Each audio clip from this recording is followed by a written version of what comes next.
Alright, as promised, this video I'm going to be talking about complex numbers. Oh, come on, come on. Complex numbers exist when we have the square root of a negative number. The square root of -1 is considered to be the imaginary number I. So say we had the square root of -4. This could be rewritten as the square root of 4 times the square root of -1. Square root of 4 is 2. Square root of -1 is I. Thank you for the drum roll. So this would just simplify to 2I. Anytime you see the square root of a negative number, you were taught that it's not possible. What this is it's actually an imaginary number that exists in like the complex plane, so it almost like comes out of the page at us if we were to try to graph it. So it would be like a parabola coming out of the page that has intercepts here and there. So that's kind of hard to imagine. I'm not very good at 3D drawing. That's the best I got. But imagine like this one, this blue line right there is sticking up out of the page, like my thumb is pointing up. And it's just a parabola that goes along the z-axis instead of the x-axis. Most important thing you need to know, I is the square root of -1.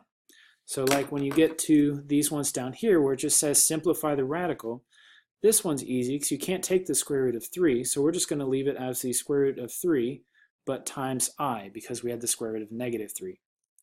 Square root of 16 is 4. Since it was a -16, it is 4I. These ones are a little bit tricky. You're just going to have to remember some geometry, but this breaks up into 4 times 6.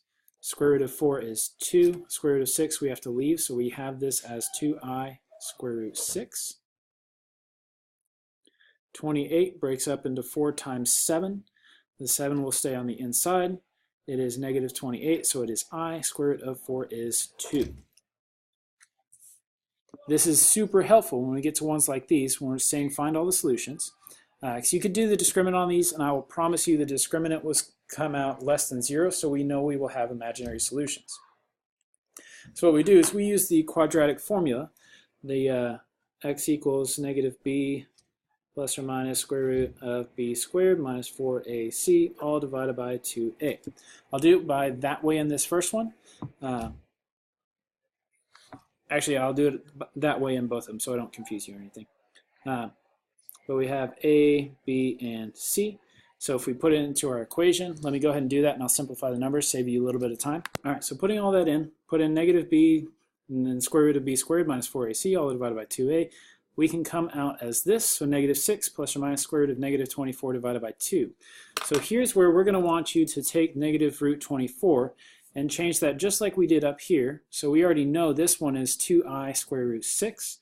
So we would have -6 plus or minus 2I square root 6 divided by 2, because this will actually divide even further. So we can do 6 divided by 2 and 2 divided by 2, such that we get the two solutions, x equals -3 plus or minus I square root 6. That's what I'm going to be looking for there. All right, same idea this one. I have A, I have B, I have C. I can find the solutions by plugging them into the quadratic formula. Let me go ahead and do that real quick. So there's substituting our numbers. 25 minus 96 would be -71. I should have done that. So 5 plus or minus the square root of -71, all divided by 8. So 71 won't really break down anymore. I think that's a prime number. So all we have to do in this one is just state our solutions as 5 plus or minus the square root of 71I. So I know that you know their imaginary solutions over 8. All right, next type of problems we're going to be looking at is simplifying. This is not too bad. It's the same thing as you were doing in Algebra 1. Here we have 3 plus 2i. We're going to treat the I kind of like an x, which is basically a variable, minus 2 minus 4i. So here we need to subtract that entire function, so I'm just going to distribute the negative. So I have 3 plus 2i minus 2 plus 4i. I combine the like terms, so 3 minus 2 is 1, 2i and 4i is plus 6i. That's it. Same idea down here, but I have a positive to distribute. So I have 4 plus 6i plus 3 minus 3i.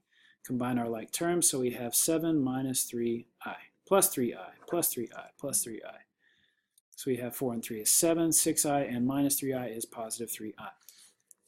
So this only gets a little bit different whenever we're multiplying these things. So notice we're multiplying 2 plus 3i times 4 plus 2i.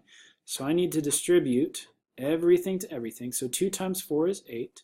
2 times 2i is plus 4i. 3i times 4 is plus 12i. Now here's the cool thing. 3 times 2 is 6. I times I is I squared. Just like x times x is x squared, I times I is I squared.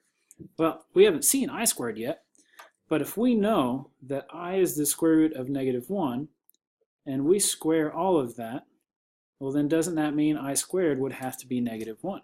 So when you square a square root, you just lose the square root, right?